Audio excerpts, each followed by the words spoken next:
Masi 2020 chahi asigi aroiba salmon amaga loinana mayambu salam tawjabani ngasigi message asina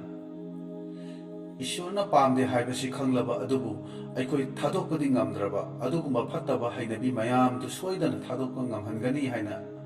ayanga ishorda thajaba thammibani Ishorgi wahaitamina si Johan Panduk ani pada tariat amasung nipandagi Jisuna makhoida hai kharung makhai adu ising thalhallu aduga makhoina kharung makhai adu mamai phawba thalhalle maduda ibungana makhoida hai hojikti sokatuna jakhangbagi arangpuren aduda pukho aduga makhoina madu pukhre tamina khrawai se shona bol inabibo oisenu amen Masigi ayhagi salmon asigi hiramona thimona thamjabadudi thadokpa ishorgi dama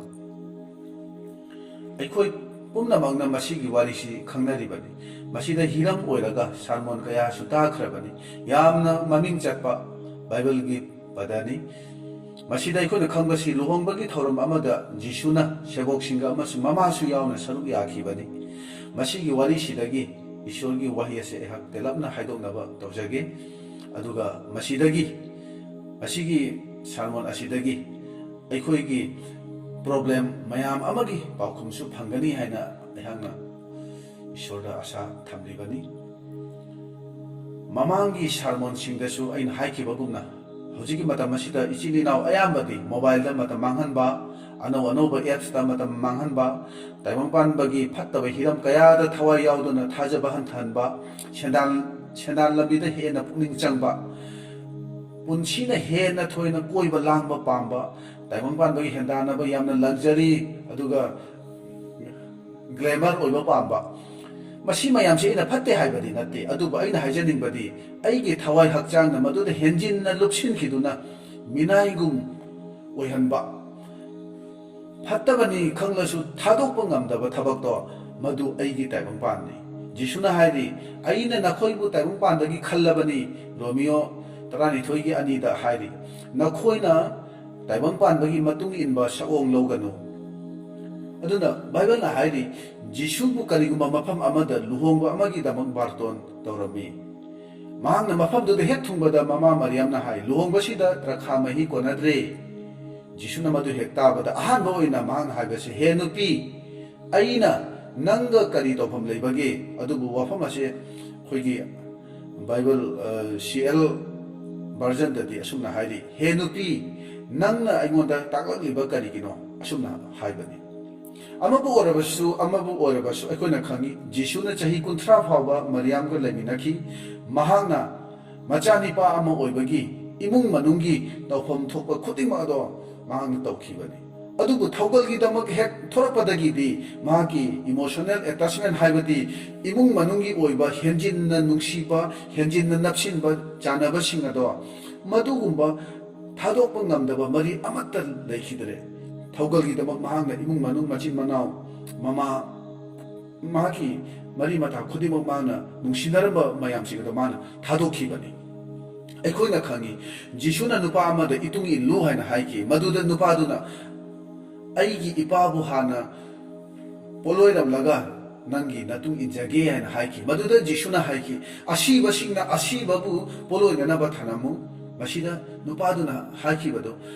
ipa hingli phawadi ipagi seba tawkhige sikhra kanda ibungo nahaki tung inge haina haibani aikhoina jisugi matung illabadi magi thogal tawge haina khallabadi aikhoiga laiminari basing aikhoiga emotional attachment oribasingdo thadokpa tai maramdi jisuna khangi masigi maramna aikhoibu mangondagi haibadi magi thogaldagi laptholle bible na hairi attachment thamganu adubu nungsiba na thallu nungsiba oyu haina hairi maramdi nungsiba haibasiga attachment haibasiga yamna pak chauna khenai attachment haibasina matam pumbada mi amabu minaigum ohanna ba hairakani adubu nungsiba nadi mi khudingbu maning tamhangani bible na hairi he nupi aina nanga kari tofam leibage asi haraba matungda jisuna maduda leiriba segoksinduda hai kharung singse isingna thalhallu mafamduda kharung taruk leirami aikoi pumnamangna khangi ishorna mioiba busu numit tarukni subada leibakna magi anoba khusem ama oina semkhibani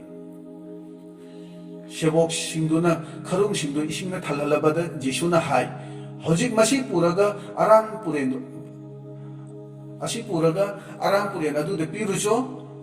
ꯑꯗꯨꯒ ꯑꯔꯥꯡ ꯄꯨꯔꯦꯟꯗꯨꯅ ꯗ꯭ꯔꯈꯥ ꯃꯍꯤꯗꯨ ꯍꯦꯛ ꯇꯪꯕꯗ ꯍꯥꯏ ꯑꯁꯨꯛ ꯌꯥꯝꯅ ꯑꯐꯕ ꯗ꯭ꯔꯈꯥ ꯃꯍꯤꯁꯦ ꯍꯧꯖꯤꯛ ꯐꯥꯎꯕ ꯅꯪꯅ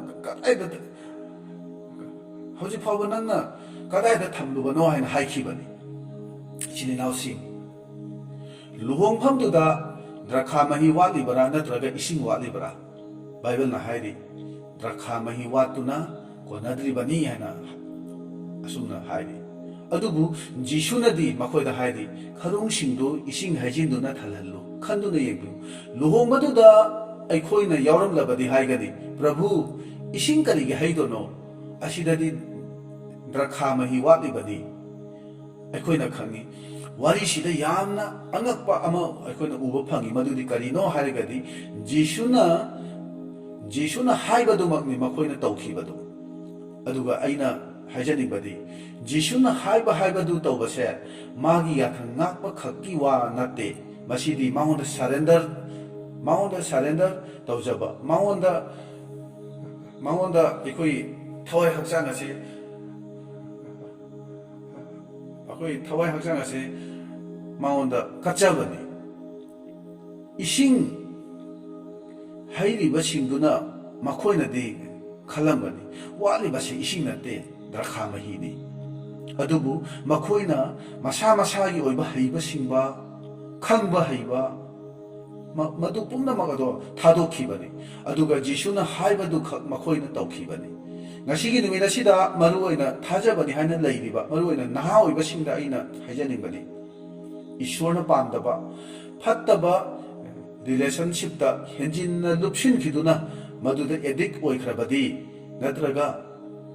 yenghidaba kya yengduna mitna papta tarabadi jishunadi hairibadi namit adu kothoko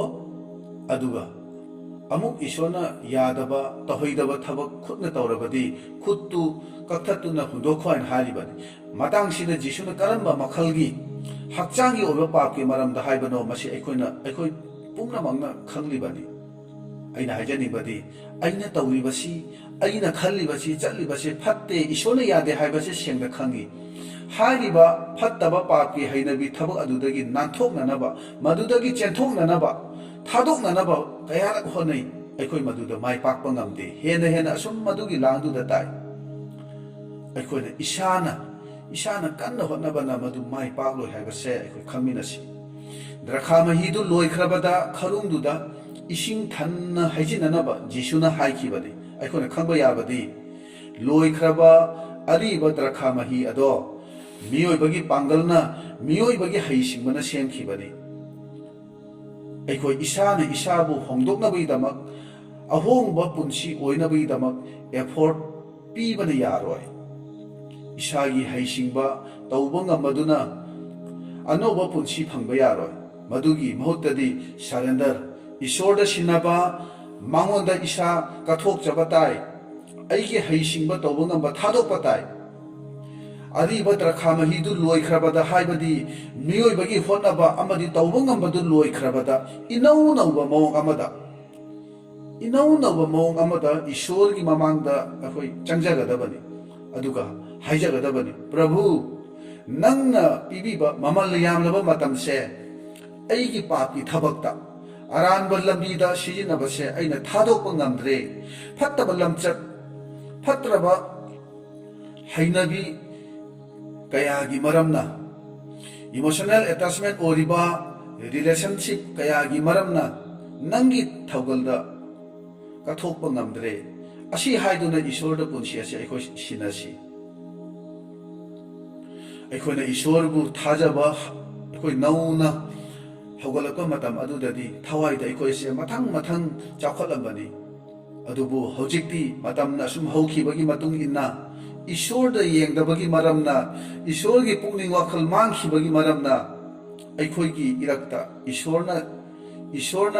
thadokhraba ishorna loina bidraba hanglaba punsigum hingliba kristan kaya singlukta leiri haibase aikoi pungna mangnga khanglibani nungsiraba marupsing aikoina phattaba hainabi ईश्वरना पामदबा थबक कया थादोक पामलबदी अखोई इसाना effort अदो तौरसी अदुबु surrender तौसी surrender हाइबसी करिनो हाइरगदी ngasi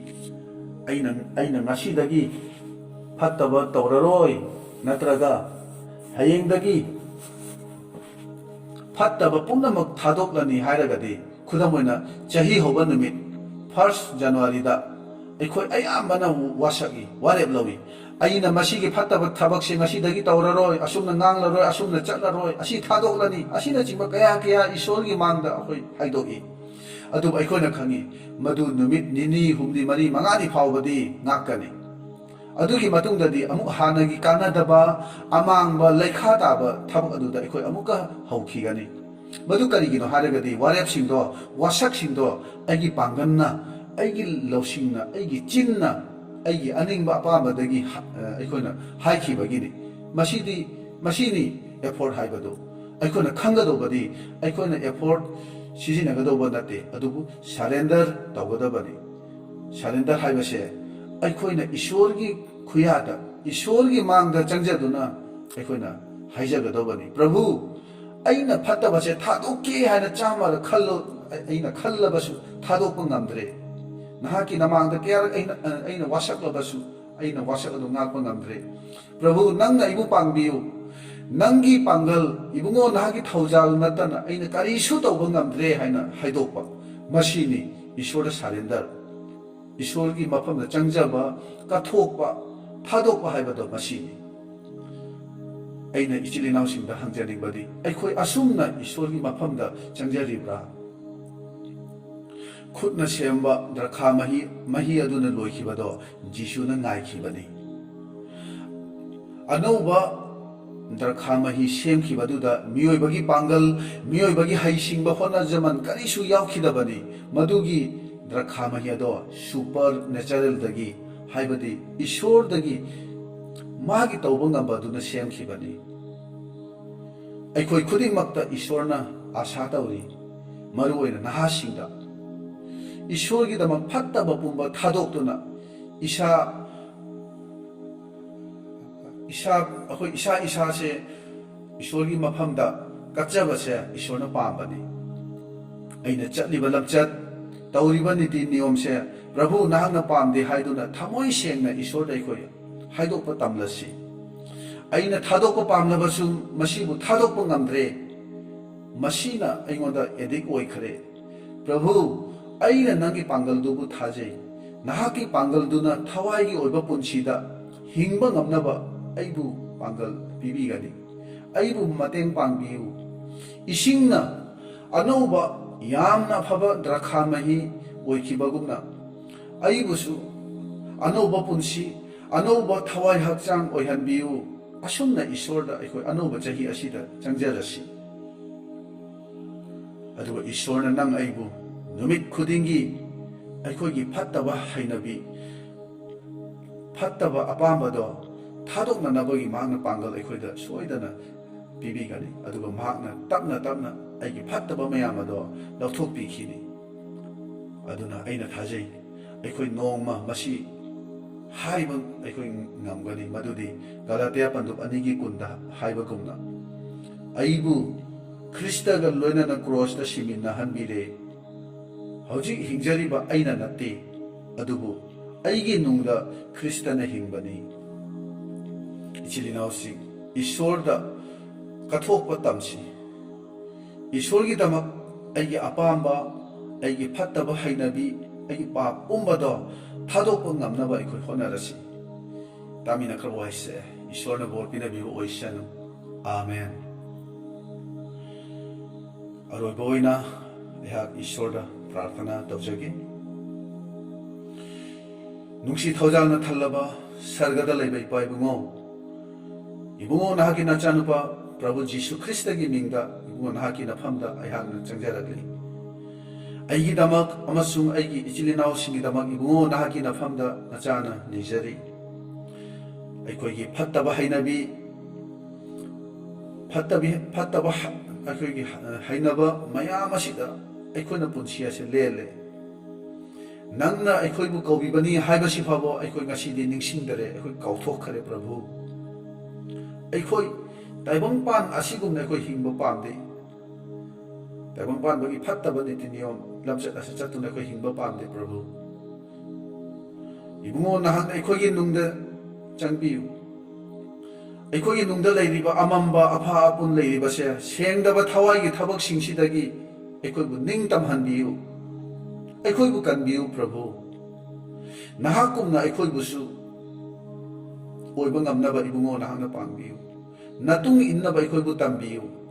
ꯅꯪꯒꯤ ꯊꯋꯥꯏꯅ ꯊꯜꯍꯟꯕꯤꯌꯨ 이붕어 ꯅꯪꯅ ꯑꯩꯈꯣꯏꯕꯨ ꯁꯣꯛꯄꯤꯌꯨ ꯁꯦꯡꯗꯣꯛꯄꯤꯌꯨ ꯑꯗꯨꯒ ꯉꯁꯤꯒꯤ ꯋꯥꯄꯥꯎ ꯑꯁꯤ ꯇꯥꯔꯤꯕ ꯈꯨꯗꯤꯡꯃꯛꯇ 이붕어 ꯅꯍꯥꯛꯀꯤ ꯊꯋꯥꯏ ꯑꯁꯦꯡꯕꯅ ꯊꯕꯛ ꯇꯧꯕꯤꯌꯨ ꯃꯈꯣꯏꯕꯨ 이붕어 ꯅꯍꯥꯛꯅ ꯀꯟꯕꯤꯌꯨ ꯃꯇꯤꯛ ꯃꯉꯥꯜ ꯄꯨꯝꯕ 이붕어 ꯅꯍꯥꯛꯀꯤ ꯑꯣꯏꯁꯅꯨ ꯑꯩꯒꯤ ꯍꯥꯏꯖꯕ 이붕어 ꯅꯍꯥꯛꯅ ꯇꯥꯕꯤ ꯍꯥꯏꯕꯁꯦ ꯅꯆꯥꯅ ꯊꯥꯖꯕꯅꯤ प्रभु जीशु ख्रिस्ट की मिंग निजरीबनी आमेन।